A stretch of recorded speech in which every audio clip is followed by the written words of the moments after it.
사랑해 주님 감사합니다. 이 아침 주님의 말씀을 듣기 위하여 주의 전에 나왔습니다. 아멘. 저희들에게 들을 만한 귀, 들을 만한 마음을 받을 만한 믿음 허락하여 주셔서 주의 말씀 붙들고 살아가는 이 한 주간 될 수 있도록 인도하여 주시옵소서. 아멘. 부족한 종 다내셨습니다. 인간의 모습 다 감춰주시고 주의 모습만, 주의 말씀만 선포되는 귀한 시간 되게 하여 주시옵소서. 아멘. 예수 그리스도 이름으로 감사하며 기도하옵나이다. 아멘.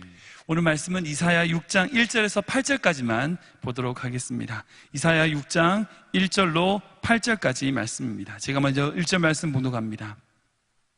우시야 왕이 죽던 해에 내가 본즉 주께서 높이 들린 보좌에 앉으셨는데 그의 옷자락은 성전에 가득하였고 스랍들이 모시고 섰는데 각기 6 날개가 있어 그 둘로는 자기 얼굴을 가리었고 그 둘로는 자기 발을 가리었고 그 둘로는 날며 서로 불러 이르되 거룩하다 거룩하다 거룩하다 만군의 여호와여 그의 영광이 온 땅에 충만하도다 하더라. 이같이 화답하는 자의 소리로 말미암아 문지방의 터가 요동하며 성전의 연기가 충만한지라. 그때에 내가 말하되 화로다 나여 망하게 되었도다. 나는 입술이 부정한 사람이요 나는 입술이 부족한 백성 중에 거주하면서 만군의 여호와이신 왕을 배웠음이로다 하였더라. 그때에 그 스랍 중에 하나가 부젓가락으로 제단에서 집은 바 핀 꽃 숲을 수놓해 가지고 내게로 날아와서 그것을 내 입술에 대며 이르되 보라 이것이 내 입에 닿았으니 내 악이 제하여졌고 내 죄가 사하여졌느니라 하더라. 내가 또 주의 목소리를 들으니 주께서 이르시되 내가 누구를 보내며 누가 우리를 위하여 갈꼬 하시니 그때에 내가 이르되 내가 여기 있나이다 나를 보내소서 하였더니. 아멘. 오늘 말씀을 가지고 누가 우리를 위하여란 제목으로 같이 말씀을 좀 나누기를 원합니다. 한국의 대표적인 신앙의 거인을 그리고 신앙의 대표적인 거목을 꼽자면 고 한경직 목사님을 꼽습니다. 한경직 목사님 일화 중에 아주 유명한 일화가 있습니다. 한 목사님께서 은퇴하시고 건강이 안 좋으셔서 남한산성에 거처하시면서 요양하고 계실 때에 교계의 대표적인 목사님들, 원로 목사님들이 그 한 목사님을 찾아뵈었습니다.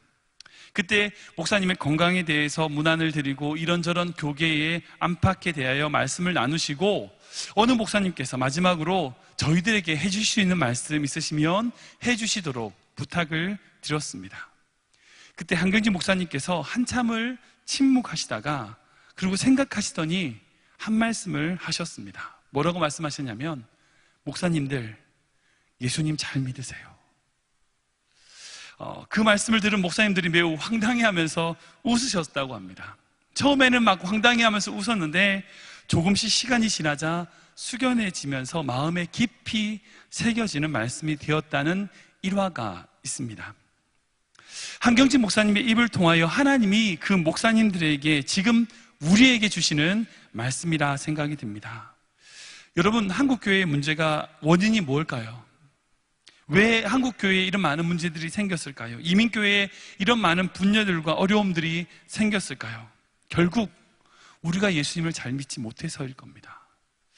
우리가 예수님을 잘 믿지 못해서일 겁니다.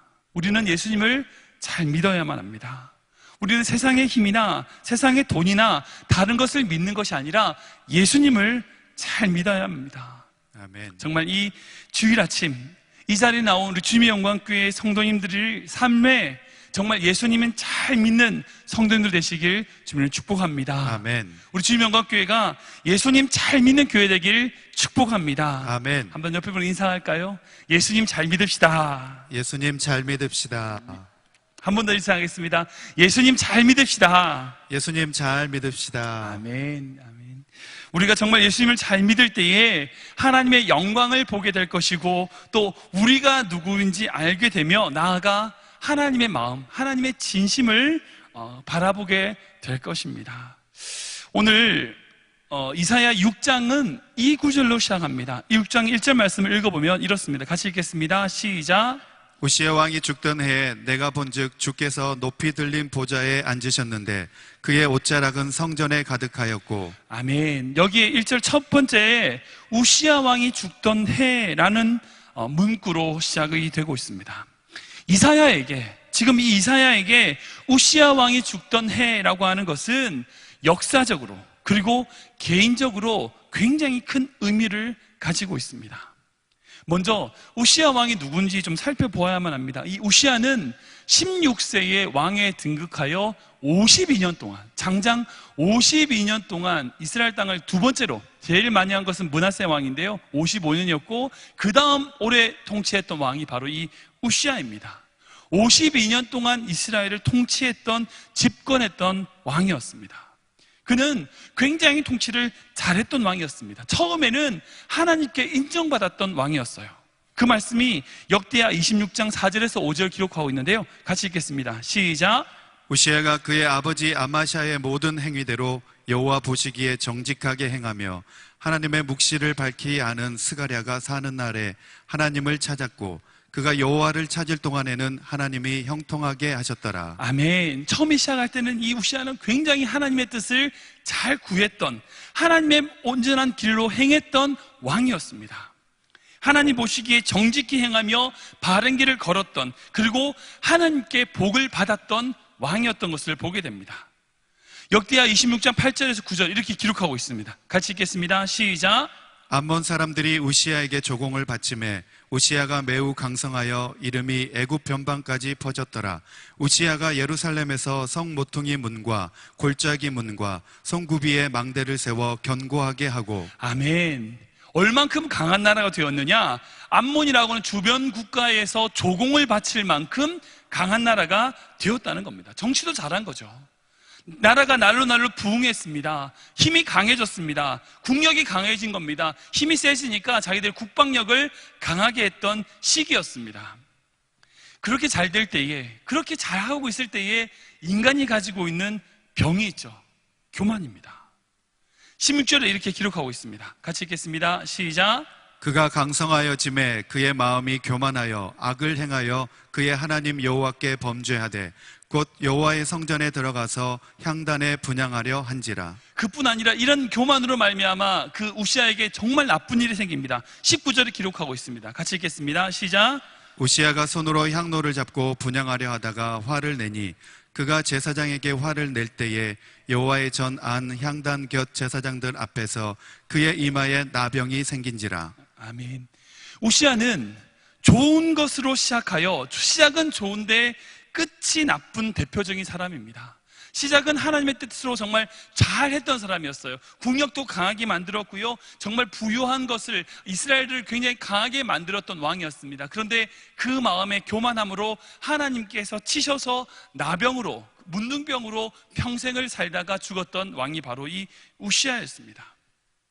아무튼 이 우시야는 하나님께 축복도 받았고 저주도 받았던 그런 왕이었습니다. 그러니까 하나님의 살아계심을 무엇보다도 잘 보여주는 왕이었다는 것입니다. 그런데 그 왕이 죽었습니다. 통치를 잘했던 왕이었는데 죽었어요. 하나님께 저주받아서 죽었어요. 복합적인 마음이 드는 거죠.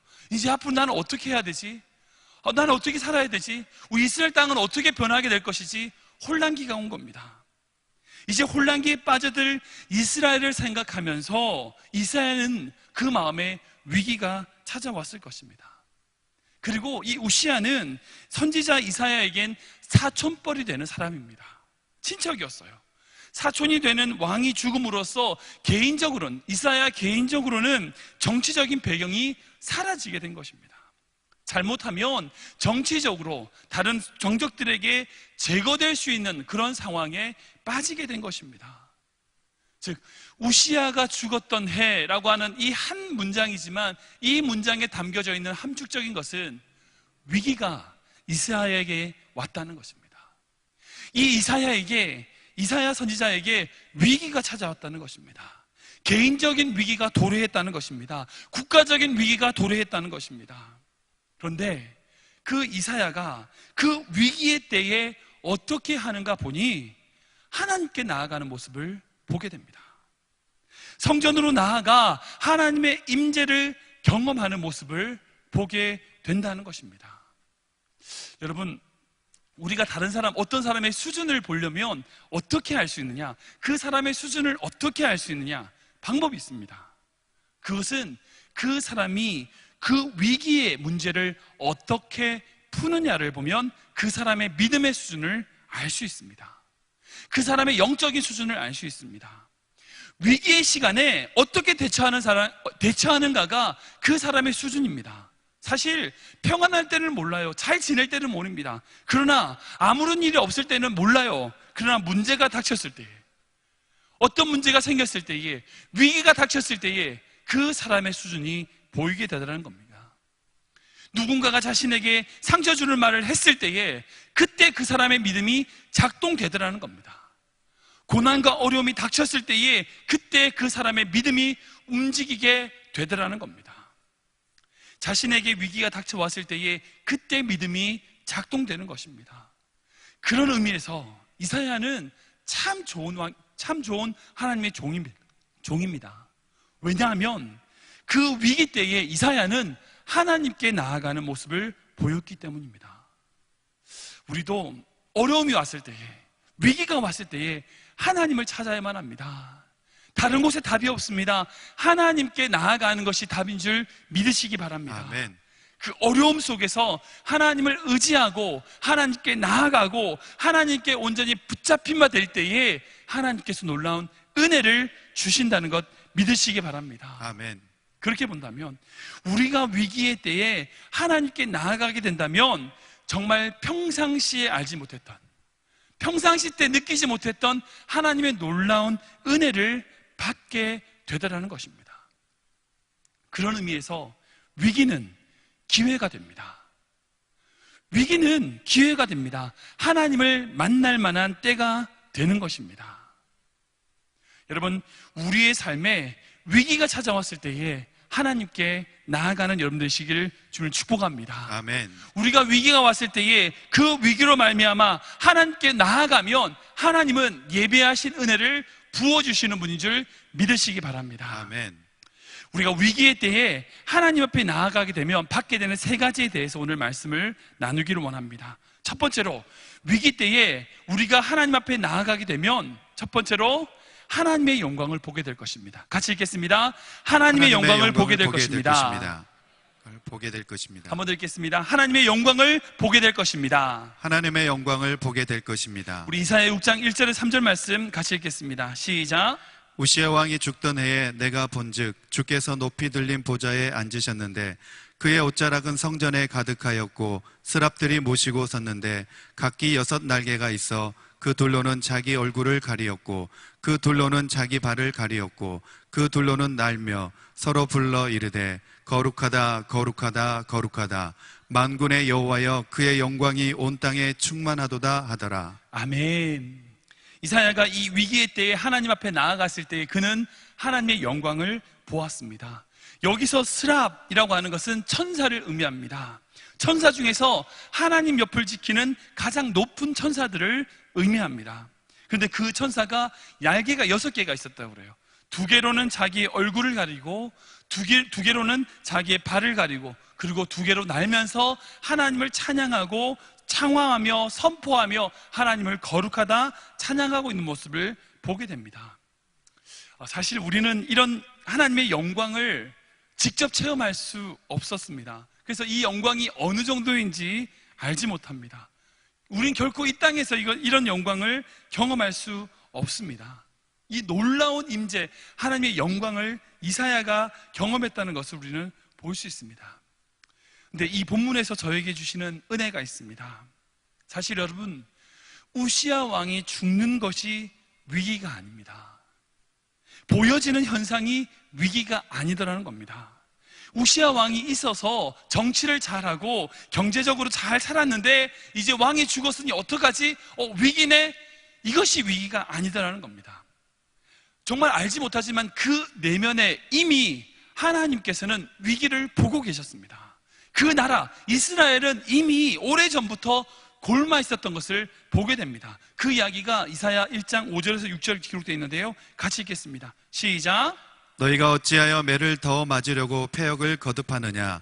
온 머리는 병들었고 온 마음은 피곤하였으며 발바닥에서 머리끝까지 성한 곳이 없이 상한 것과 터진 것과 새로 맞은 흔적뿐이거늘 그것을 짜며 싸매며 기름으로 부드럽게 함을 받지 못하였도다. 아멘. 여러분, 상한 것, 터진 것, 새로 맞은 흔적뿐이라고 성경 말씀에 분명히 기록되어 있습니다. 겉으로는 좋고 깨끗해 보이지만 속으로는 이미 다 골맞다는 겁니다. 터졌다는 겁니다. 겉으로 옷을 잘 입고 있는 것 같지만 옷에 보이지 않는 곳에는 종기가 나서 이미 다 터졌다는 겁니다.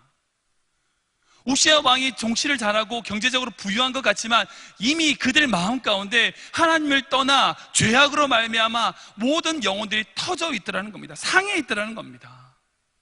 여러분, 좋은 직장을 다니고 좋은 차를 몰고 미국에 와서 좋은 집에 살고 있다고 된 것이라고요? 겉으로 내가 좋아 보인다고 된 것이라고요? 아닙니다. 우리 안에 상처투성이잖아요. 속으로 골마 있지 않습니까? 만신창이가 되어 있는 우리 이민자들의 삶이 아닌가요? 겉으로는 괜찮은 것 같고 웃고 있지만 속으로는 상처투성이가 바로 이민자들의 삶의 모습 아닌가요? 남들에게 보여주지 않지만 자신만이 알고 있는 골문 상처를 하나씩 품고 살아가는 것이 우리들의 모습 아닌가요? 세상 사람들은 다 돈이면 된다. 다 돈이면 된다. 돈이면 그만이지 뭐. 돈을 벌려고 죄를 서슴없이 싣고 있는 이런 세상 속에서, 이런 사회 속에서 우리 아이들은 뭐 우리 내 자녀만 잘 되면 되지 뭐 이런 식의 사고를 생각하는 이 사회, 정말 상처투성이 아닌가요? 우시아 왕이 문둥이로 비참하게 죽어가듯이, 나병으로 비참하게 죽어가듯이 우리 안에 탐욕과 죄로 골마서 죽어가고 있진 않은가요? 영적인 사람 이사야가 그런 타락한 이스라엘, 그 속이 골마있는 이스라엘을 보지 못했을까요? 봤을 겁니다. 탐욕의 노예가 되어버린 세상, 눈을 떠서 세상을 보면 비참하고 희망이 없고 도저히 어찌할 바 모르는 그런 상황을 이사야는 분명히 보았을 것입니다. 그런데 성전에 와서 영안을 열고 하나님을 바라보니까 거룩하다. 천사들의 찬양과 하나님의 놀라운 영광의 임재를 이사야는 지금 경험하고 있는 것을 보게 됩니다. 눈을 떠서 세상을 보면 억울하고 비참한 마음이 드는데 눈을 감고 하나님을 보면 그 안에 위로가 있는 거예요.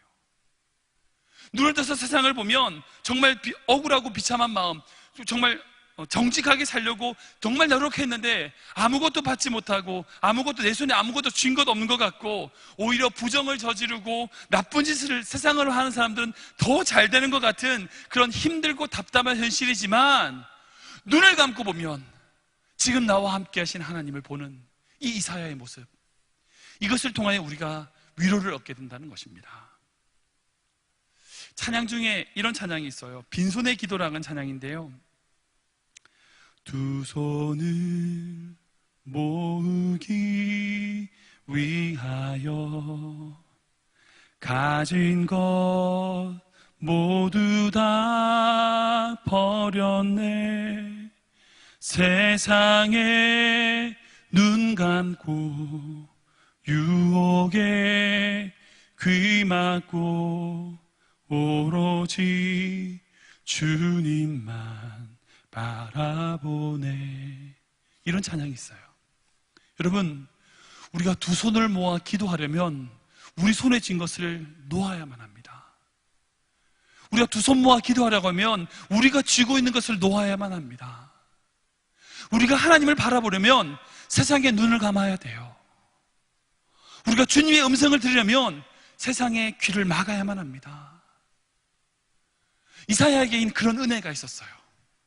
성전 앞에 나와 주님의 임재 안으로 들어왔을 때에 세상에 눈 감고 유혹에 귀 막고 오로지 주님을 바라보는 은혜가 이사야에게 있었다는 겁니다.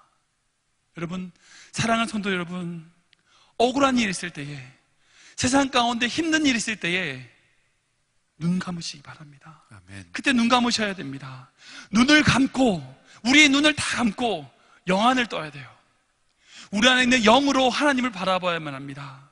하나님의 영광을 바라봐야만 합니다. 눈을 뜨면 냄새나고 더러운 이 세상이 가득하지만 눈을 감고 영안을 떠서 바라보면 바로 그곳에 하나님의 놀라운 영광이 임하는 그 광경을 여러분들이 바라보셔야만 합니다. 아멘. 억울하고 힘든 일이 있을 때에 눈을 감고 하나님의 영광을 바라보는 영안이 우리에게 필요하다는 겁니다. 아멘. 어제 제가 말씀을 준비하면서 밤늦게까지 준비하면서 기도하는 시간을 가졌습니다. 여러분, 이 아침에 나와서 기도하는 우리 주명학교의 성도들의 삶에 하나님 영안을 주시옵소서. 아멘. 답답한 이 세상 속에 인간의 눈으로만 바라보는 인생이 아니라 그 인간의 눈을 감고 하나님의 영광을 볼 수 있는 영안을 허락하여 주시옵소서. 영안이 열려지게 하여 주시옵소서. 제가 기도했습니다. 여러분, 여러분들이 꼭 그런 기도 제목이 여러분들 가운데 있기를 주님으로 축복합니다. 아멘. 정말 이 자리에 앉아 계신 귀한 성도님들 삶에 그런 영안이 열려지는 은혜, 영안이 보여지는 은혜 있기를 주님으로 축복합니다. 아멘. 하나님의 그 놀라운 영광을 바라보는 여러분 되시길 주님으로 축복합니다. 아멘. 그러면 세상이 아무리 어렵다 할지라도, 누가 나에게 무슨 말을 한다 할지라도 눈을 감으세요. 귀를 막으세요. 오직 주님 바라보고 주의 음성을 듣는 자가 정말 하나님의 임재 안에 그 음성을 듣고 주님의 영광을 바라보는 자가 하나님의 놀라운 위로하심과 은혜를 누리는 자인 줄 믿으시기 바랍니다. 아멘. 요한복음 11장 40절 말씀에 이렇게 기록하고 있습니다. 같이 읽겠습니다. 시작. 예수께서 이르시되 내 말이 내가 믿으면 하나님의 영광을 보리라 하지 아니하였느냐 하시니. 아멘. 예수님께서 말씀하셨습니다. 예수님의 말씀을 믿을 때에, 우리가 예수님을 믿을 때에 하나님의 영광을 볼 수 있다는 것입니다. 우리 안에 믿음으로 하나님의 영광을 바라보는 우리가 되길 주님은 축복합니다. 아멘. 정말 예수님 잘 믿어서, 말로만이 아니라 예수님 잘 믿어서, 삶으로 잘 믿어서 하나님의 영광을 바라보는 귀한 성도님들 되시길 주님은 축복합니다. 아멘. 두 번째로, 위기의 때에 우리는 우리의 죄됨을 발견하게 될 것입니다. 같이 읽겠습니다. 시작. 우리의 죄인됨을 보게 될 것입니다. 같이 읽겠습니다. 한 번 더 읽겠습니다. 시작. 우리의 죄인됨을 보게 될 것입니다. 5절과 7절 말씀 같이 읽겠습니다. 시작.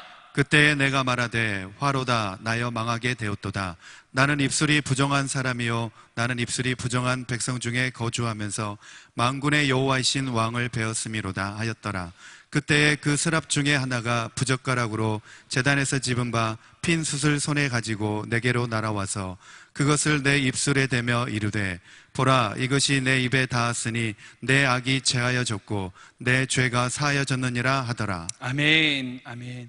우리가 하나님의 임재 앞으로 나아가게 되면 죄된 우리 자신의 실체를 발견하게 됩니다. 여러분, 인간은 착각의 존재입니다. 인간은 자기 자신을 너무 몰라요. 자기가 좀 잘난 줄 알아요. 적어도 자기는 괜찮은 사람인 줄 착각합니다. 조종사가 비행기를 운전하다 보면 착각하는 것이 있대요. 비행 착각이라는 것을 한다고 합니다. 뭐 비행기가 큰 비행기는 아니지만 공격기라든지 무슨 그런 조그만 비행기 같은 경우는 막 그렇게 회전을 하고 돌잖아요. 그러면서 착각하는 게 뭐냐면 바다와 하늘을 구분을 하지 못하는 거예요. 회전을 막 하고 하다 보면 바다가 하늘인 줄 알고 그만 바다에 곤두박질 치는 비행기들이 간혹 있다고 합니다. 분명히 하늘인 줄 아는 거예요. 그러고 나아가는데 바다였던 거죠. 그래서 항상 그런 비행 조종사들은 자기의 감각, 자기의 생각을 믿지 말고 계기판을 믿어라라고 이야기한다고 합니다. 우리가 그렇게 신앙생활을 할 때가 참 많이 있어요. 자기가 생각하면 이 정도면 참 잘하지. 11조 생활했으면 됐지 뭐. 내가 교회에서 이 정도 봉사하면 되지. 남들만 나만큼 하면 되지. 신앙생활 이 정도 하면 되지. 자기가 생활하는 그런 신앙생활의 수준을 보며 자기 생각에 이 정도면 나는 괜찮은 사람이야 라고 착각할 때가 있다는 것입니다. 우리에게 계기판이 있어야 됩니다. 그것이 뭘까요? 말씀입니다. 날마다 말씀으로 우리의 상태를 점검하고 되짚어 보아야만 합니다. 항상 우리의 기준은 우리 행위에 있지 않고 말씀에 있어야만 합니다. 우리의 기준은 우리의 감정에 있지 않고 우리의 말씀 가운데 있어야 된다는 것입니다. 아멘. 그리고 말씀으로 우리 삶을 날마다 점검해야만 합니다. 사실 요즘 그리스도인들을 바라보면요, 너무 똑똑하신 것 같아요. 인터넷 설교라든지 방송 설교 같은 것들이 너무 많다 보니까 정말 말씀을 많이 들으시는 분들이 계시더라고요. 어떤 땐 저보다 더 좋은 예화를 가지고 계시는 성도님들을 만날 때가 있습니다. 목회자들보다 말씀을 더 잘 알아요. 더 많이 읽어요. 분별력과 비판력은 어떻습니까? 교회 안에 있는 여러 가지 문제들을 대하여 예리한 비판력과 너무나 잘 분별하셔가지고 어떤 것이 문제인지 잘 판단하세요.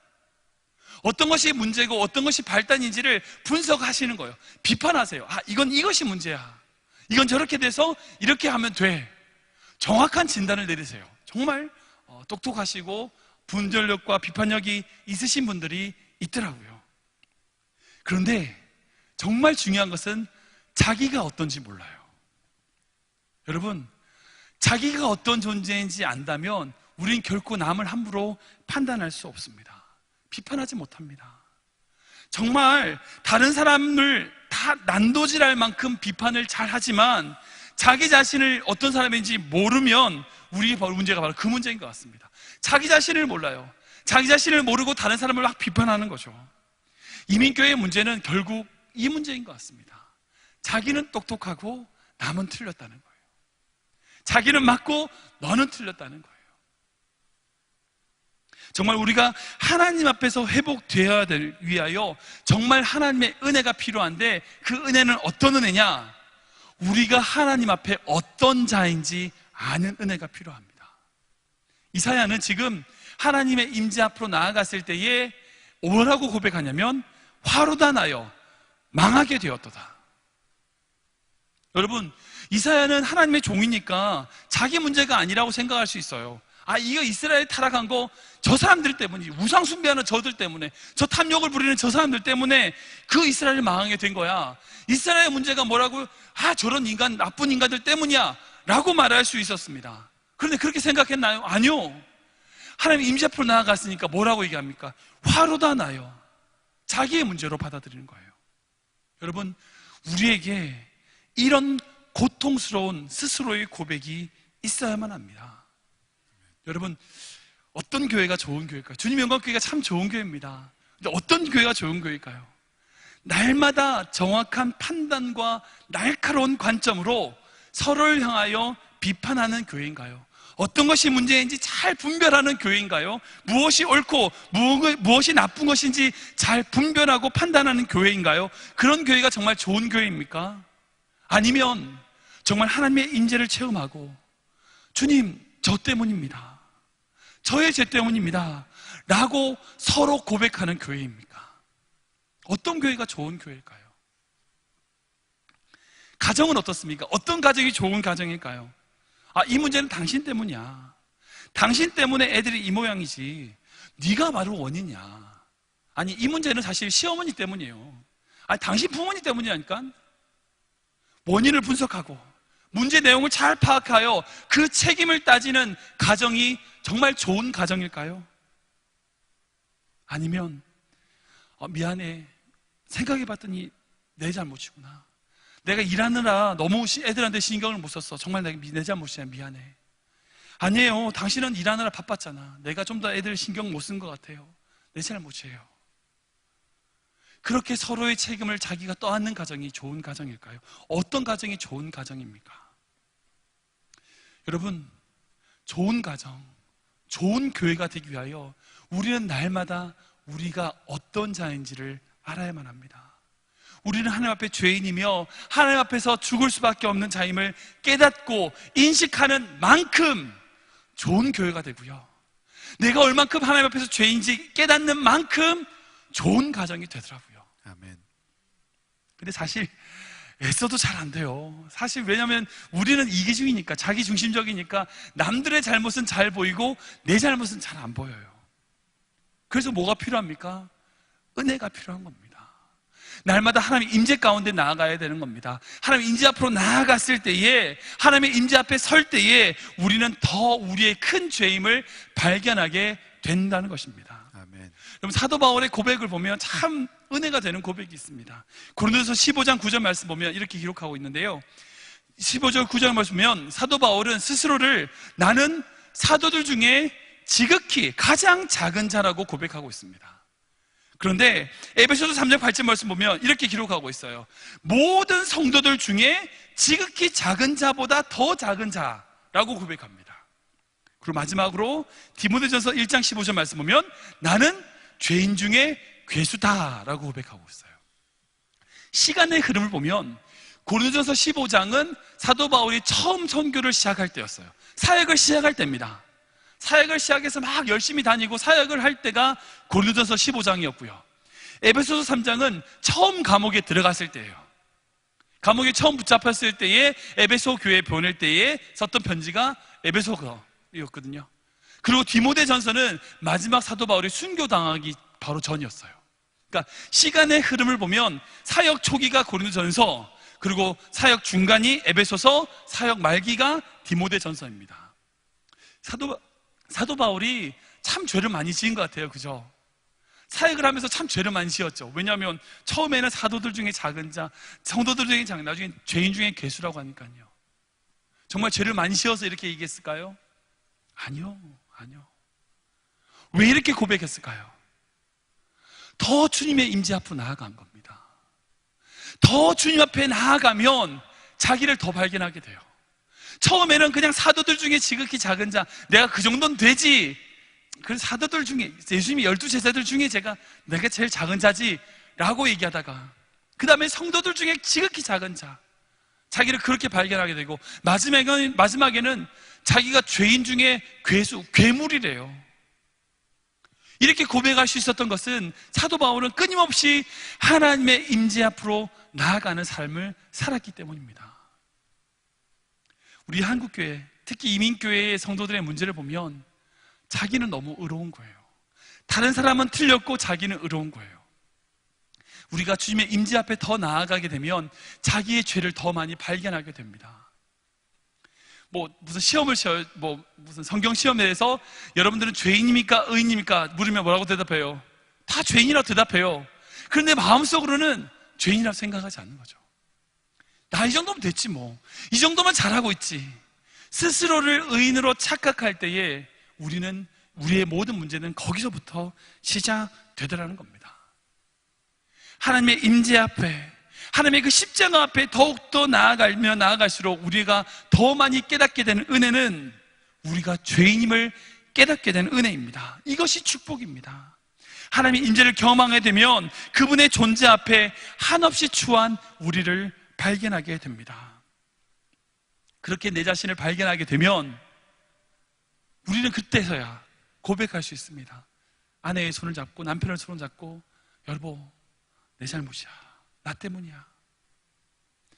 여러분들에게 상처 줬던 사람에게 다가가서 여러분들을 말할 수 있는 힘이 생길 겁니다.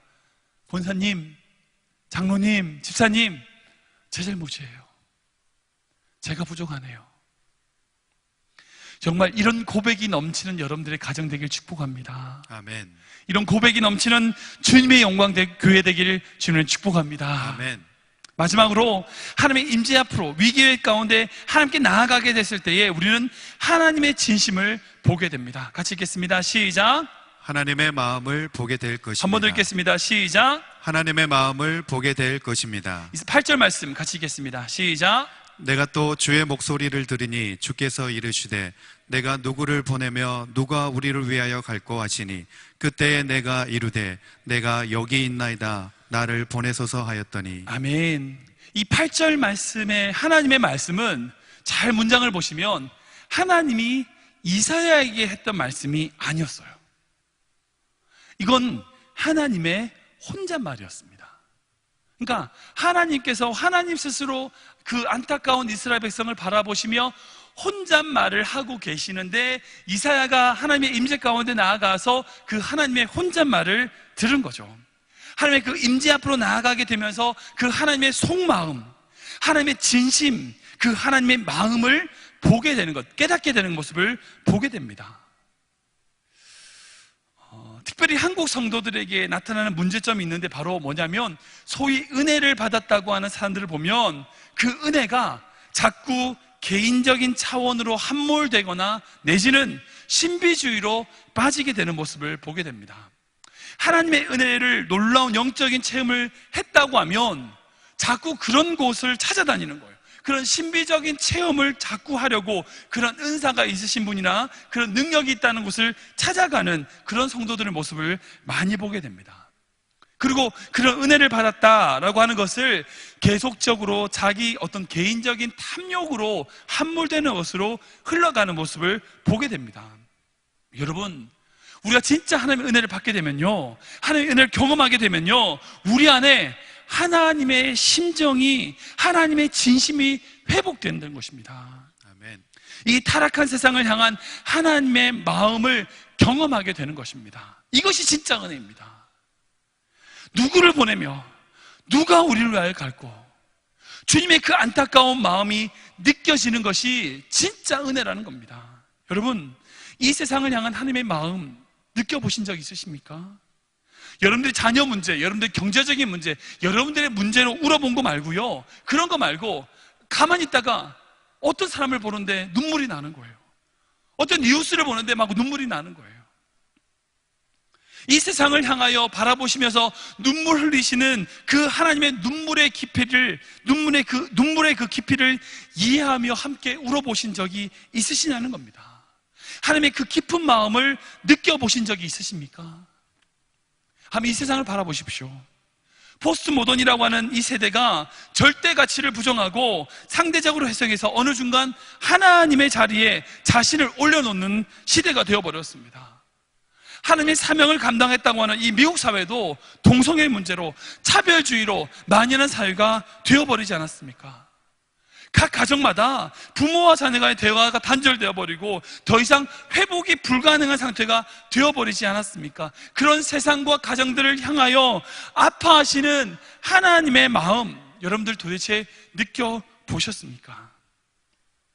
하나님의 임재 앞에 나아감으로 하나님의 그 마음, 그 심정을 헤아리는 은혜가 우리에게 있어야 되는 믿으시기 바랍니다. 아멘. 은혜 받으셨습니까? 자꾸 이상한 데로 빠지지 마세요. 신비주의로 빠지지 마십시오.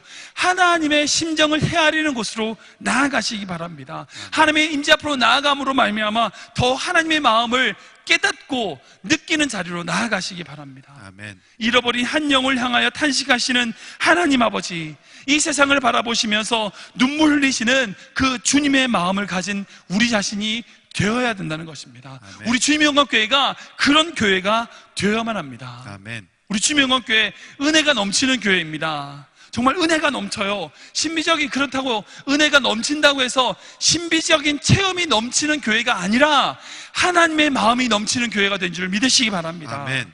은혜가 넘치는 교회는 신비적인 체험이 넘치는 교회가 아니라 하나님의 마음이 넘치는 교회인 줄 여러분들 믿으시기 바랍니다. 아멘. 우리 주님의 영광교회가 그런 교회 될 수 있도록 기도해 주시기 바랍니다. 아멘.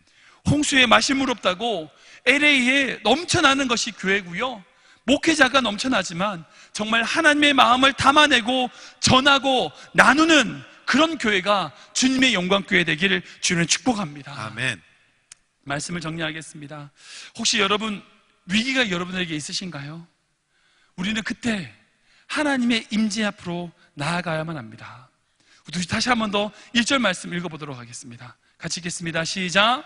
우시야 왕이 죽던 해에 내가 본즉 주께서 높이 들린 보좌에 앉으셨는데 그의 옷자락은 성전에 가득하였고. 아멘. 여기서 하나님의 옷자락은 하나님의 보호하심을 의미합니다.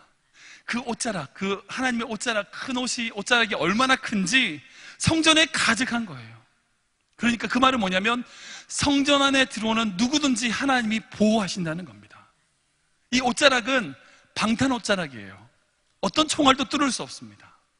어떤 공격도 다 막아내는 옷자락입니다.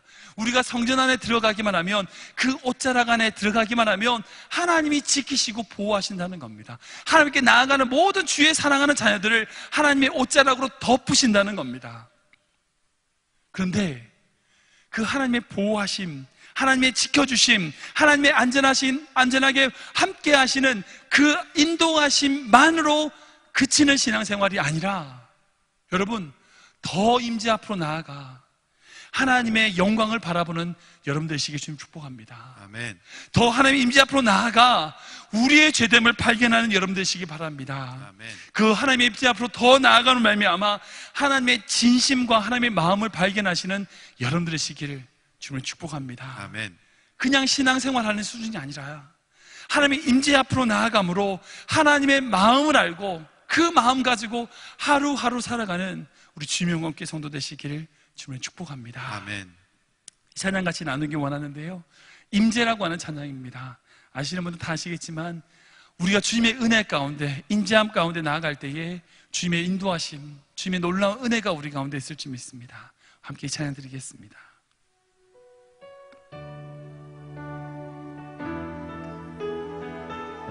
하늘의 문을 여소서, 하늘의 문을 여소서, 이곳을 주목하소서. 주를 향한 노래가 꺼지지 않으니 하늘을 열고 보소서, 하늘을 열고 보소서. 이곳에 임재하소서,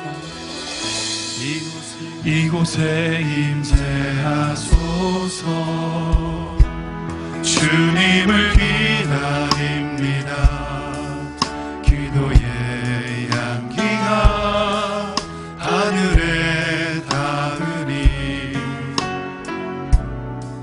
주여 임재하여 주소서. 이곳에 오셔서 이곳에 앉으소서. 이곳에서 드리는 예배를 받으소서.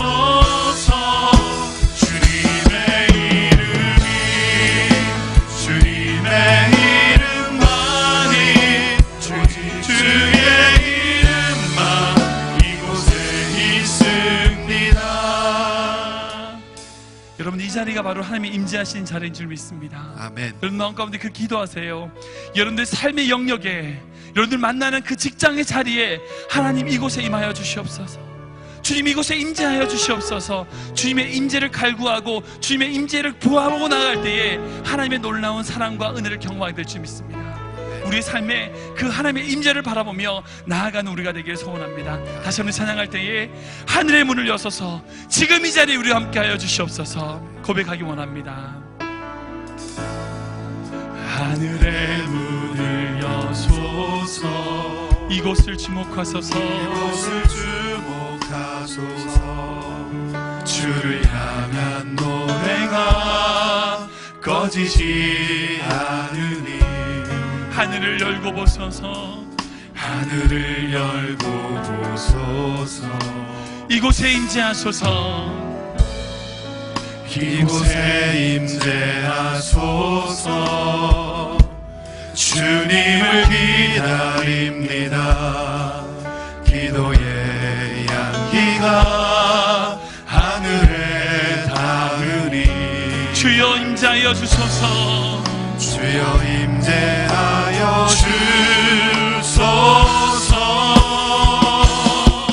이곳에 오셔서 이곳에 앉으소서.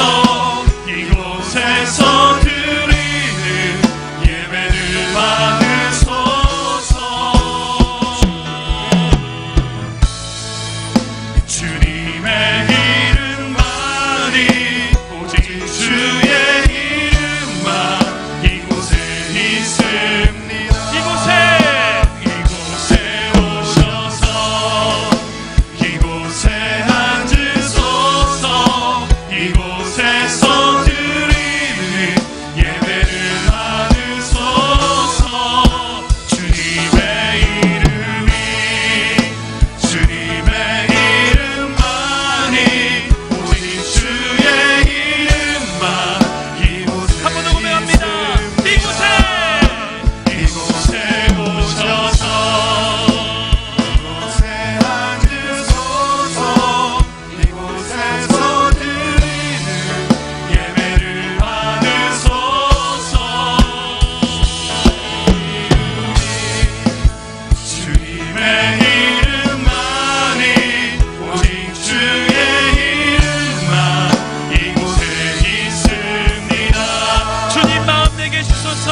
마음을 허락하여 주시옵소서. 주의 임재 앞으로 나아감으로 말미암아 주님 마음 붙잡고 나아가는 내 삶 되게 하여 주시옵소서. 아멘. 주님 마음으로 짓고 전심으로 기도합니다. 시작. 주님, 아버지 주님 마음대로 하여 주시옵소서. 주님의 마음을 붙들고 나아가게 하여 우리에게 주님의 마음 주셔서 주의 은혜를 구합니다. 주의 은혜를 구합니다. 주의 마음을 허락하여 주셔서 주의 은혜 가운데 가는 주시도록 아버지 붙잡아 주시고 인도하여 주시옵소서. 주님, 주의 은혜 가운데 길을 소원합니다. 주님 날마다 주의 사랑 가운데 가는 주시도록 아버지 은혜를 다하여 주시옵소서. 아버지 은혜를 다하여 주시옵소서. 주님 채우시옵소서. 주님 채워주시옵소서. 주의 마음 붙잡고 나아가야 되시도록 아버지 인도하여 주시고 인도하여 주시옵소서. 주님 말씀을 소원합니다. 주의 말 붙잡고 나아가 주시도록 아버지 인도하여 주시고 부어주시옵소서. 주의 은혜 가운데 가는 주님 다하여 주시옵소서. 행하시옵소서. 주의 나타내시고 인도하여 주셔서 아버지 은혜 되어 수 있도록 아버지 동행하여 주시고 인도하셔서 주의 주님 가운데 나갈 수 있도록 저희 축복하여 주시옵소서. 주의 인도하여 주시기 소원합니다. 아버지 인도하여 주시옵소서. 주님 마음 내게 주소서. 내 아버지 주님 마음 내게 주소서.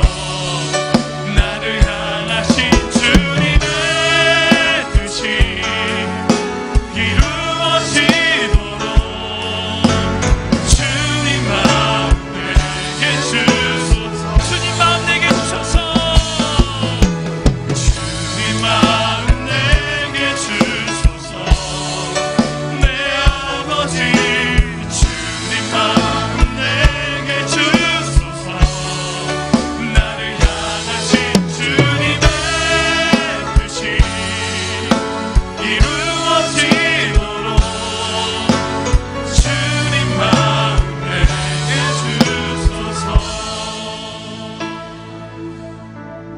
아버지 하나님, 우리 날마다 하나님의 인재가 필요합니다. 우리 삶의 영역에 주님의 함께하심이 필요합니다. 아멘. 날마다 세상을 살아가다 보면 이 세상 속에서 눈을 감고 주님을 바라보는 우리에게 믿음이 필요합니다. 아멘. 하나님, 우리에게 그 믿음 허락하여 주셔서 세상에 눈 감고 유혹에 귀 막고 주님을 바라보며 주의 음성을 듣는 저희 삶 되게 하여 주시옵소서. 아멘. 그리함으로 우리 힘이 아닌 함께 하신 주님의 능력으로 이 세상을 살아가게 하여 주시옵소서. 아멘. 아픔에 상처에 누구에게 말하지 못하는 눈물을 우리 주님은 하신 줄 믿사오니 주님 함께 하여 주시고 위로하시고 은혜 내려주시되 보호하시되 그 수준이 아닌 더 주님께 나아감으로 주님의 마음을 받는 주님의 사랑 가운데 거하는 저희들 되게 하여 주시옵소서. 아멘. 예수 그리스도 이름으로 감사하며 기도하옵나이다. 아멘. 아멘.